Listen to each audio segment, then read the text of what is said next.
Chers frères et sœurs en Christ, bonjour. Je suis votre humble serviteur, fidèle Ngela, spécialisé dans les 3 F, à savoir la foi, la famille et les finances selon le Seigneur. Aujourd'hui, nous introduisons un épisode d'une série « Le chômage n'est pas chrétien ». Et à cet premier épisode, il est question pour nous de dire pourquoi le chômage n'est pas chrétien. À la réponse à cette question, je pense à l'apôtre Paul qui a comparé le travail à la nourriture. Il dit que celui qui ne travaille pas ne mange pas non plus. Alors, si l'homme ne peut pas vivre sans manger, il ne doit pas aussi vivre sans travailler. Et aujourd'hui, beaucoup ne travaillent pas sous le prétexte qu'ils sont en chômage. Personne ne les a embauchés, ils cherchent les emplois.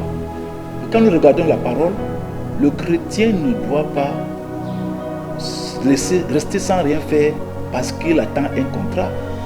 La parabole des vignes, dans Matthieu chapitre 20, versets 1 à 7, on a trouvé des gens au carrefour en train de faire des commentaires. On leur a demandé pourquoi restez-vous ici toute la journée sans rien faire. Il dit personne ne nous a embauchés. Il dit comment personne ne vous a embauchés? Allez aussi à la vigne, allez travailler tout simplement. Au lieu de passer la journée sans rien faire, nous devons aller faire quelque chose. À côté de toi, il y a un restaurant. Si tu pars, tu vas laver les assiettes. À côté de toi, il y a un menuisier, tu peux arrêter la planche. Il y a toujours à faire là où il y a les hommes. Toujours à faire. Et le travail volontaire, je vous dis, est même souvent plus payé que le travail engagé. Allez voir la suite de cette parabole de la vigne.